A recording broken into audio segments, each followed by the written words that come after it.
It's 5 o'clock at night. The last video I made was this morning at 5 o'clock in the morning when I left. I just got off work. We're going to paint today. We're going to paint the panels. We're not going to get them all done. I don't have to get them all done today. What I want to do is do the job correctly. Now what I've done is I've taken these inside my shed overnight so they wouldn't get any dew on them. And it really doesn't matter if you do or not, but it's just not I mean, lacquer is oil based, so water won't affect it, but it's just not good to do that. It won't hurt it, but it's not good to do that. And I have left these out all day. It's probably 80 degrees on my thermometer in English. Don't get me started on metric. I don't know how many kilometers it is, hot, whatever. Celsius, meters, whatever. So, this has been sitting all day. And what I can do to see if it's dry, and I know it's not dry, is I can hold up my nose and I can smell it. Now, if you smell absolutely nothing at all, which, believe me, after one day, it's still drying,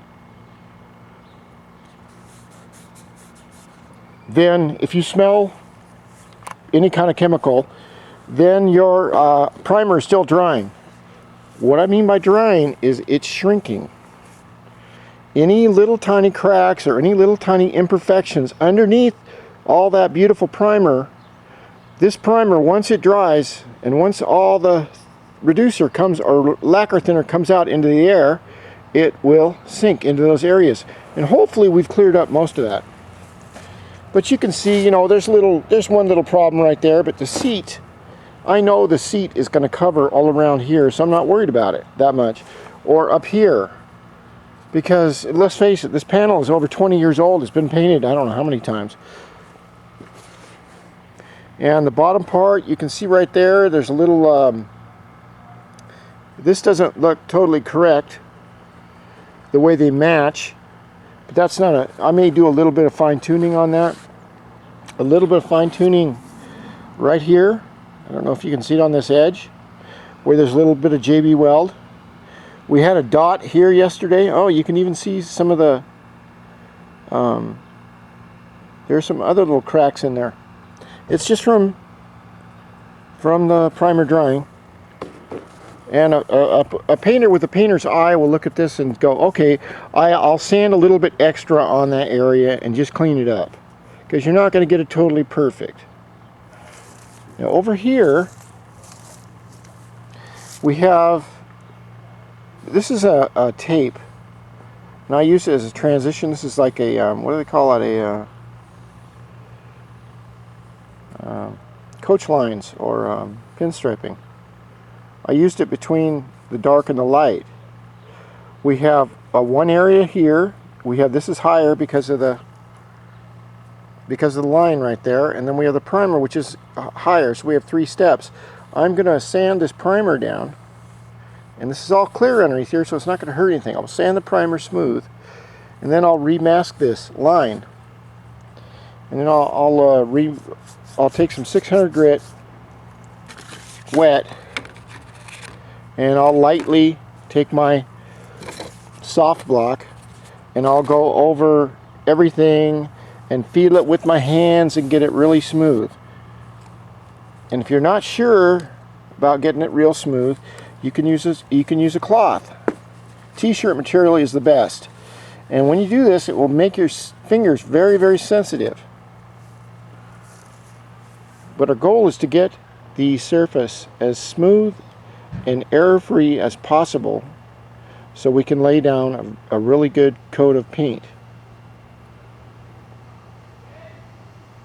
Then what I'm going to do is I will put on 2 coats of the, I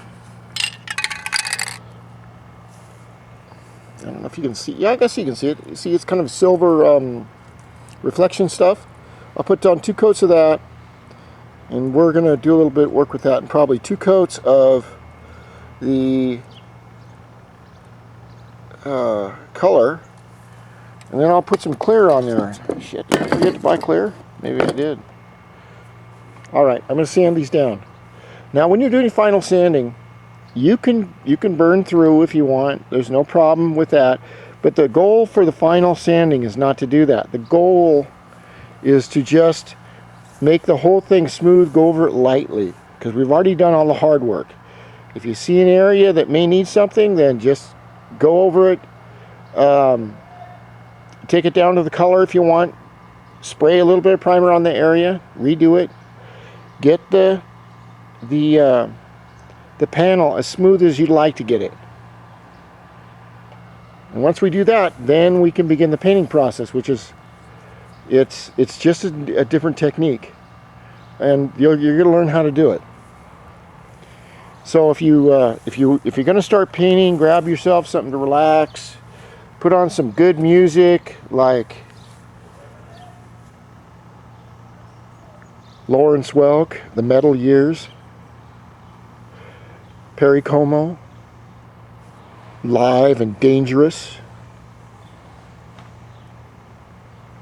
or some Christmas tunes. I don't know. Anything you like.